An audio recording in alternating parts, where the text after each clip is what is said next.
Did the Guinness beer end up in here? Be our video.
I'll get you a new one somewhere. You got a Coke somewhere? There's some in this cooler right here.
All right, everybody.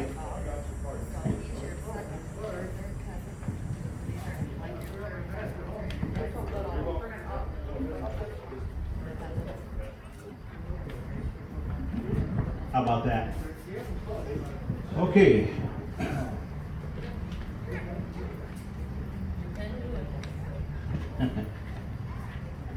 You all know why we're here, and that's to celebrate the life of my father, James O'Mara.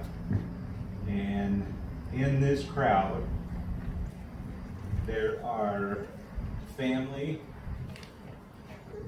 from great-grandkids to grandkids, his kids, his family, great friends, and acquaintances.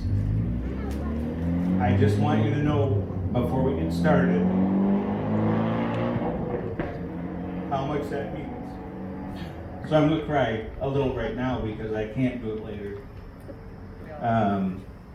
So with that, what we're gonna do is follow along in the pamphlet, and you'll like I said before, you'll hear the songs and you'll see what's happening as we go along. Thank you all for being here, and with that, I'll have my son Jimmy come up.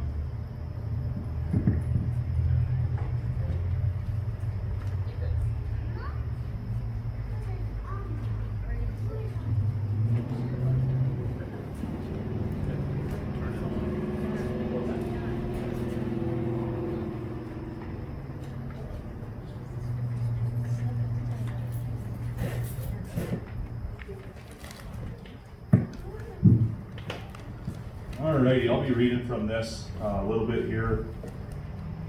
My dad prepared most of it. I kind of fixed his grammatical errors. Good afternoon, and thank you all for coming. My name is James Michael O'Meara III. I was named after the very man we are here to honor. For those of you who don't know the little guy sleeping in the truck that you haven't seen yet, I wrote this thinking he'd be over here right now. He's sleeping. His name is James Michael O'Meara IV. He's named after, obviously, my grandfather, my dad, and then me. We should realize that it takes a special kind of man to have multiple generations of men named after him. Make no mistake about it, James Michael O'Meara, known to friends and some as himself, was a special kind of man. Grandpas, husbands, and dads are someone to look up to. They are someone to follow, someone to admire, someone to be proud of and someone to brag about. They are someone to hold and someone to cry with, someone to learn from, to some respect, someone to listen to and someone to talk to, someone to try and impress, sometimes rebel against, and someone, most of all, with whom to share everything this wonderful life has to offer. I'm so incredibly grateful and proud that I can stand here today and see that we have had all of this and much more with Jim O'Meara. To say I love my grandfather would be an understatement. To say I'm going to miss him would be an even greater understatement. He was the man I idolized. He was my hero. Most of us can't begin to imagine not having him on the phone call at a moment's notice. He would assist us with larger-than-life manner. It never failed when you would ask, "How are you doing?" He would reply, "Doing well, all things considered." A phrase I've implemented into my life, especially today. This man was there for advice of any kind, wanted or unwanted. He was there for many projects, big or small. He was the original go-to source for any information on any subject at all. The knowledge of my grandfather was immense. If by chance he didn't have the answer, he had one person smarter than he to rely on, his wife, Diana. Known to most of us as the amazing Grandma O'Meara. It's no secret to notice their high IQs. What may be a secret is their membership to Mensa. For those of you who aren't familiar with Mensa, it's the High IQ Society. A society of a world with over 7 billion people, only 140,000 are members. I feel stupid. You can't find your glasses half the time is what she said. So that advice that Grandpa would give to us, the advice I'm talking about, made it officially legal to use his information any way necessary. If he said it, it was gold. If the two of them failed to have an official answer, then it was either not true or needed a historically correct Irish folklore story to get you through. We all know my grandfather was there for everyone, family, neighbors, strangers, and those lucky enough to call him a friend. He was a very clever, extremely intelligent man, and was never afraid to have a laugh at his own expense.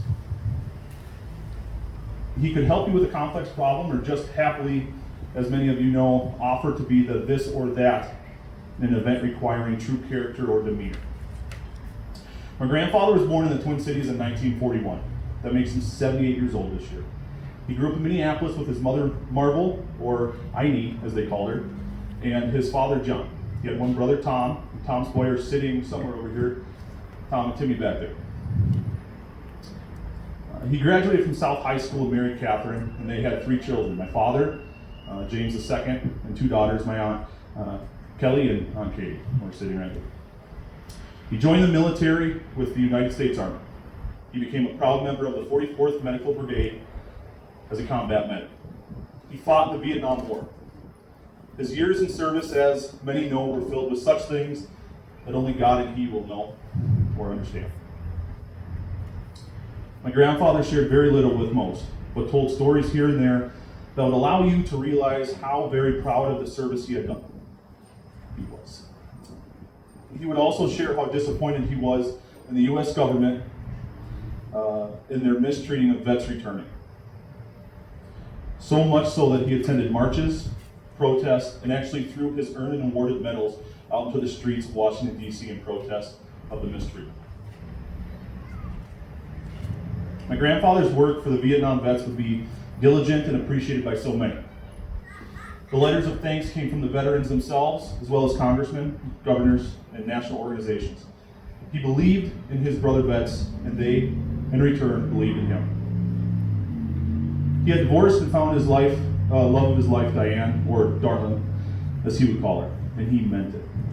Diane would bring the fourth child into the mix, her son, my Uncle Wayne, who could not be here today. Unfortunately, he is back home tending to the O'Mara Ranch, if you will.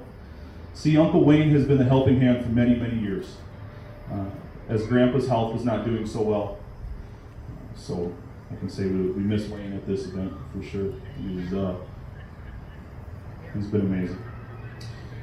Grandma and Grandpa were married just so close to 50 years and have shared everything that life can offer. They were a great team, supporting each other in every way.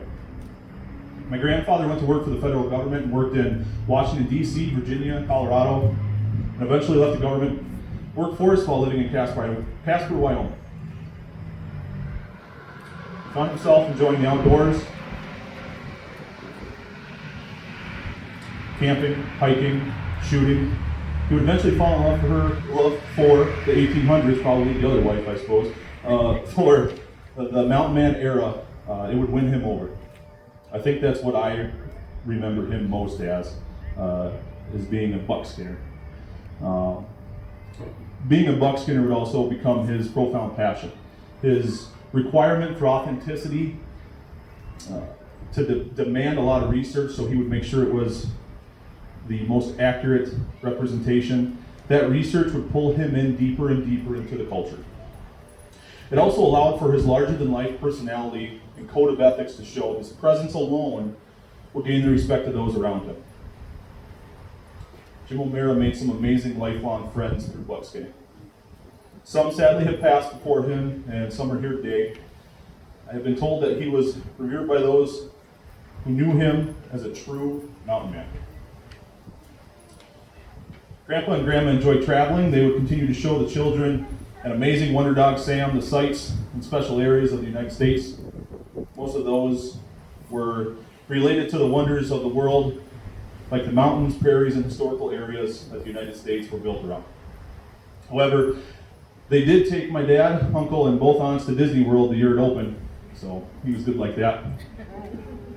Jim has passed along the very things that he believed in into his children and their children as well, and I can attest. Important things like how to make a campfire, how to plan, pack, and pack some more, and realize that no plan ever survived the enemy, and everything takes longer and costs much more than expected. In all seriousness, though, there were true survival skills taught. He was so serious about that if you get lost, stay put and I will find you. That everyone has been teaching to all of these generations. My grandfather would be happy, I think, if we mentioned his Irish heritage. His distant relatives come from Ireland directly, which in his eyes is full-blooded Irish, I think. My Aunt Katie and Russ, her husband, went with Grandpa and Grandma to see Ireland and the actual town of O'Mara. If you have time, stop her and ask her about how the driving, dining, and other amazing fun things that happen. Wink, wink. Didn't you drive on the wrong side of the road for a minute? Anyway, he had an amazing way. He had an amazing way with words, both spoken and written. Grandpa was a published writer in both magazines like The Muzzle Blast and countless articles relating to buckskinning, black powder shooting, and of course the veterans. I think you can kind of see a picture right there. That was in a Mountain Man magazine of Grandpa, and you can look at it later, but it just shows his, I guess amazing would be the only word that would show in this picture. He just looks proud and authentic as he is.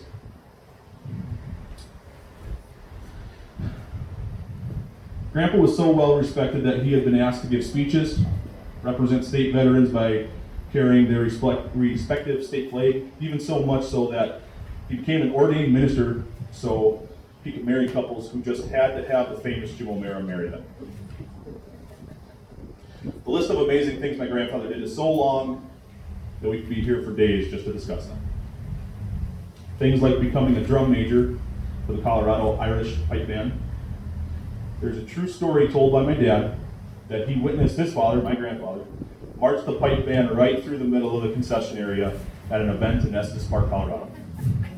Yes, he was good like that too. He would get dressed in full buckskins and give presentations to grade school kids. Some of us grandkids were lucky enough to have had him do that. Grandpa's told all of us kids to conduct ourselves according to the cowboy code. I can bet there are some of us here now that have that code card in our wallet still today. You see, Jim O'Meara's legacy isn't all about the amazing things he accomplished, survived, witnessed, or done. His legacy is about all the tools he gave each and every one of us over the years of his life. The tools gave us character, the tools gave us integrity, compassion, spirit, and last but not least, love. Grandpa was a loving man. You knew it deep inside, not because he said it, but because he showed it in every way, which makes it even more special in my opinion. I'll close with a quote from John Wayne, a man with whom my grandfather admired. That quote is, "I've tried to live my life so that my family would love me and my friends would respect me. The others can do whatever the hell they please." And a man's got to have a code and a creed to live by. Rest in peace, Grandpa. We all love you and we all miss you. My hero.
I'm going to give you the microphone if you don't mind.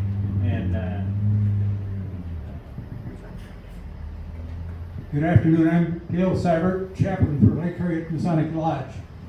Our brother Jim was raised back in 2009, so he's been a Mason now for 10 years.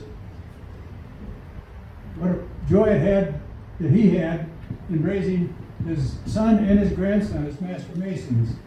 And on behalf of Lake Harriet Lodge, I would like to present you with the widow's pin. Let me read what it says. This pin was created as an emblem to symbolize our continued concern and honor for the widow of a brother Master Mason, a brother whose name added luster to the craft as he labored with us in the quarry. Now that his name has been entered upon the roll of the Celestial Lodge, we cannot forget those things which he loved so deeply, nor can we be unmindful of our duty to him. It is my distinct privilege to present this emblem to you, that you may wear it with great pride. It is our desire that it be to you a reminder of your lives to us, ties to us, a relationship wherein you will find friends who will assist you in times of need, join with you in times of gladness, and welcome you to a continued appreciation with us as we continue our labors of friendship, brotherly love, and truth. You are not alone. When moments may come to you, look at this emblem and be assured that we are here and we care. This Masonic Widow's Pin was created with the hope that it would be worn by the widow of a Master Mason on all appropriate occasions, especially when traveling. So that she might be recognized, greeted, and assisted when necessary by Masonic friends throughout the world. It is an emblem of honor and should be worn separately, not in conjunction with other jewelry. May she who wears this emblem find that she is not alone. We are here, we care.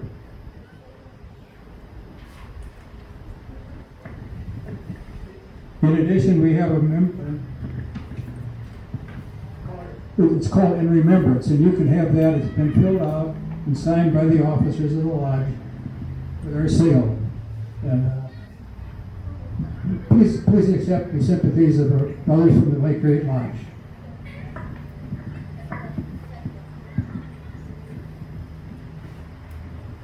Thank you very much, Dale.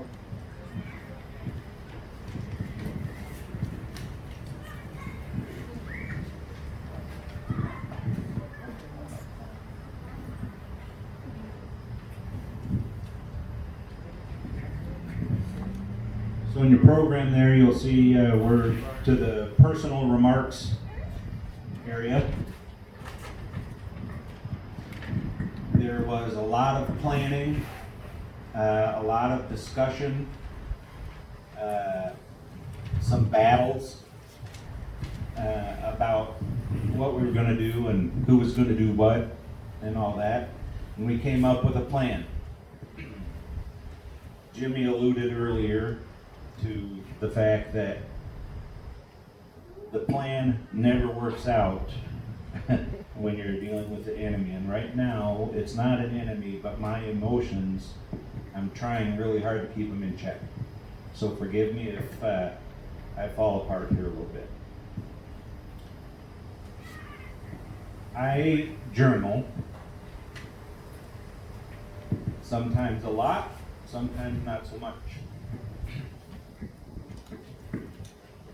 I don't share that with anybody. I have burned many journals.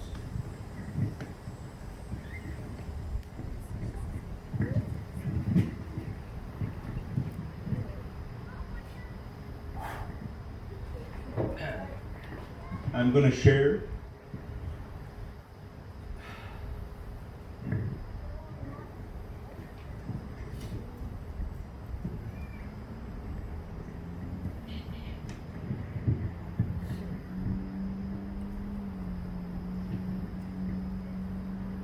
never did practice this part. I told him to. She told me to, and this is why. I'm going to share with you my journal entry from July 3rd.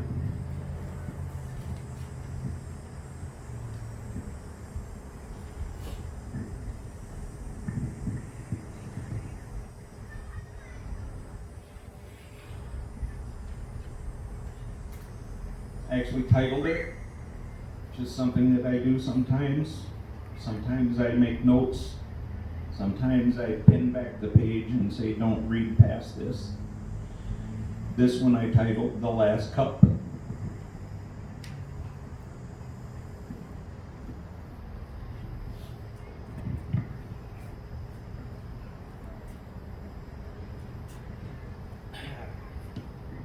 You never did tell me how to get through doing this.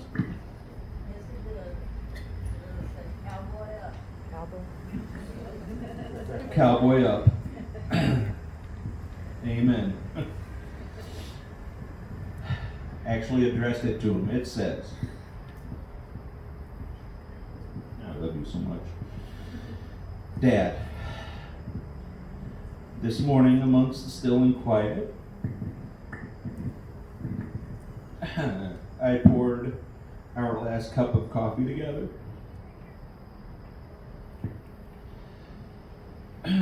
Wayne said, you may like that. I think Wayne knew I needed it. I have struggled the last several days with you to find an external life line. in exclamation points, I put coffee. It's been coffee. It's been right in our hands the entire time. My whole life it's been present. It's a lifeline. You, I'm sure, have some stories and some moments with coffee. War, kids, marriage, kids, camping, kids, work, dinners, mornings with the guys, driving for days, and the list is forever long. For me as a young person, I can recall the smell, the sound, so vivid that if I hear someone twist a cap and tear the paper and plunge a spoon into a Folgers freeze-dried instant coffee bottle, I almost throw up. I am immediately transported, however, to my childhood and all of my life's moments that come with it. It's so powerful to think about as I write this.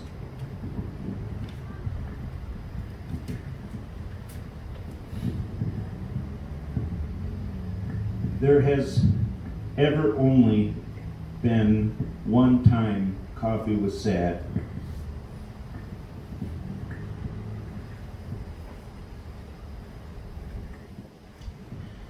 Today, this morning, is that time.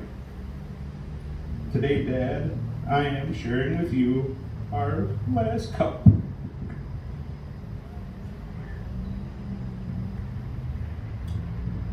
I love you, and I remember you always when I enjoy a cup of coffee.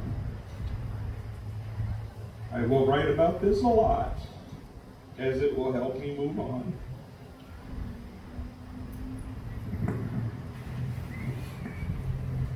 And when you get to heaven, you get a new cup, a clean one. You will start to get your cup filled in more ways than one. And until we meet again, I will savor always the last cup. That's all I got.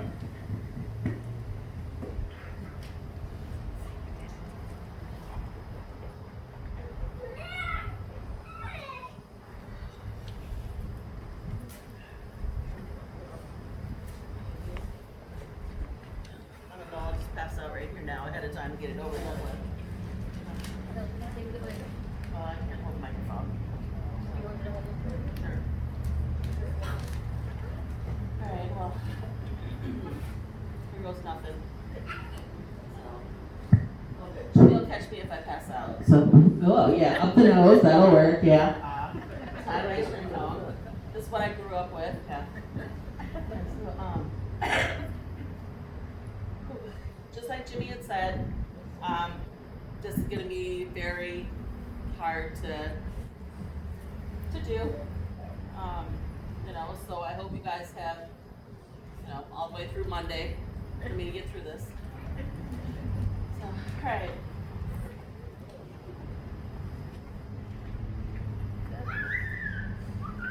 Dear God, I gratefully thank you for giving me my dad.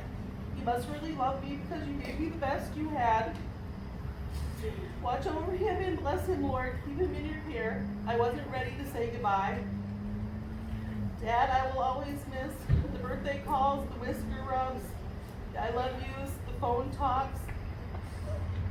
I think about all the memories and all that you taught me, the lessons learned, how you've always been there for me. Rarely said no, except for the Porsche that I asked for. But he did give me a little Matchbox car Porsche, which I still have today. There's so much of me is what I've learned from you. Dad, you gave me the survival skills, even though I was the only one that didn't get that camping gene. That didn't go, there's many stories to follow on that, you can ask. When it came to the camping gene and the outdoors, I did not get that gene. If it did not say Holiday Inn on it or something like that, it was just, so many stories about that. You always gave me wisdom, encouragement, great advice, the mindset and strength to take on things head on, to be cautious and look fear in the eyes and conquer it. Can't thank you enough for all you did. The times you were there by my side to help, support, celebrate success, understand my problems, accept my defeats, teaching me by example the value of hard work, good judgment, courage, and integrity. The sacrifices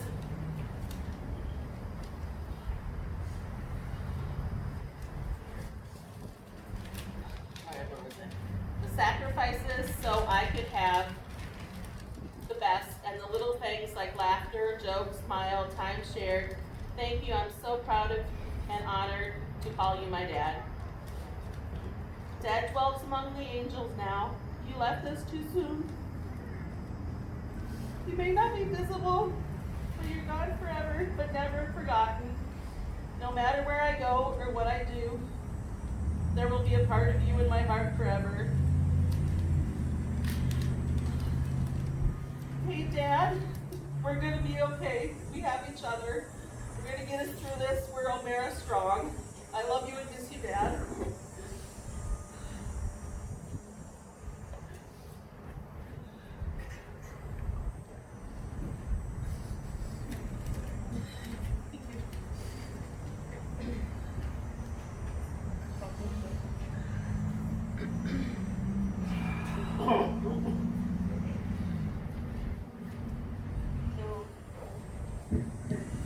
I don't know if I need this, but I'll try. I was trying for weeks and weeks since Dad died because I knew I'd have to do this. And I would sit there with, I also journal, and it just, I couldn't get it out. It was just so much.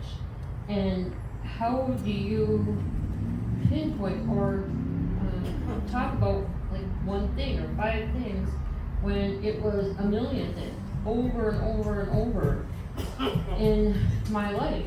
And so but I will try to do some. So I wrote some highlights, and the first one I wrote was a foundation. Dad was a foundation in our life. He was rock solid, cement, and his love for me and my family was never, ever, we never worried about that. We knew that no matter what we did or what I did, and I did a lot, he still would love me and talk to me, and he never turned away, ever. Sometimes I did, but he never did. Sorry. With this foundation, it wasn't just that love, it was a way to be, a way to live. Jimmy called it the cowboy code. For me, it was learning how to deal with situations. How is how to narrow what you're thinking and not be so broad, and here's what that meant, and here's what you can take with you. And I would always be super, super anxious about what I do, what's next, what decisions. And he said something to me once that had a bunch of decisions I thought he had to do. And he said, to not make a decision at this point is a decision you have.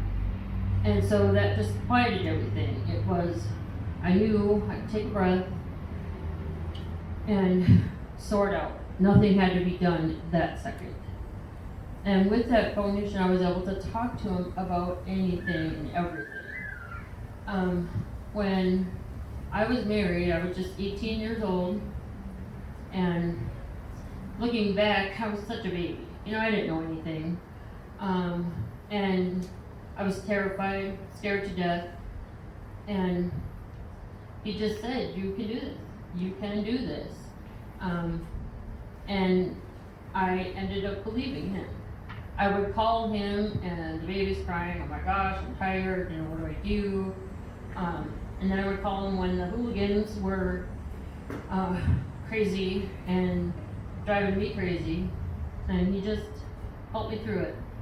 One of the great things that he and Diane did is when my boys, there's Timmy over there, and Sean and Corey can't be here today, were young, he said, send them my way. They're gonna go to cowboy camp and boot camp, Grandpa's boot camp. And so we would meet in Omaha, and he would take Corey and Sean, Timmy was too little, and they'd go to Cheyenne and spend a month. And it was the best month ever. He called me one day and he said, well, Sean went to the hospital. He was in an ambulance. I'm like, what? Wait, what happened to my child? And he said, well, I don't know how it happened. It's just the way they are. He did a backflip off the highest part of the jungle gym and landed on his back. And I thought he broke his back. He said, but no, he's fine. He just has the crash gene.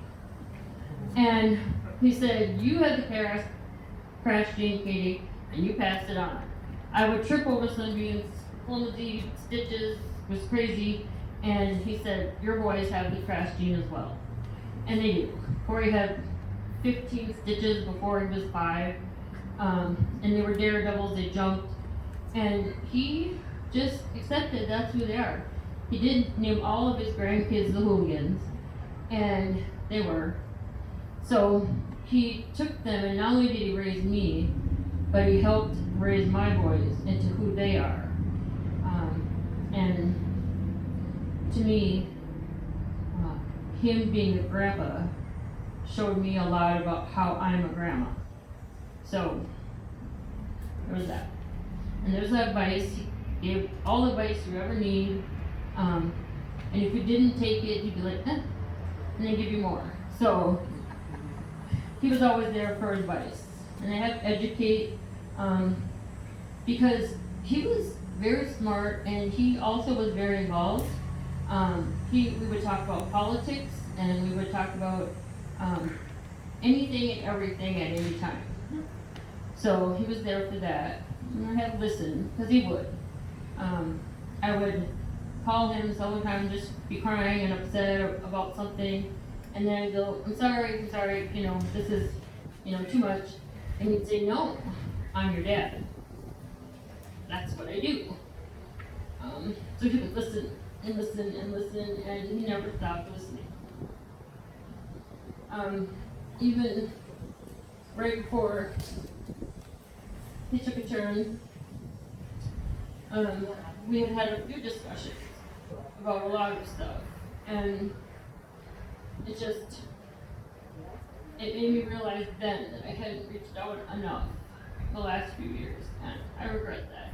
I mean, I did, but I could have talked with him a lot more, and I miss him for that. I just have all that make me laugh. Oh my gosh, my dad was so funny. You know, this is kind of all sad and stuff, but he was crazy. Like, he did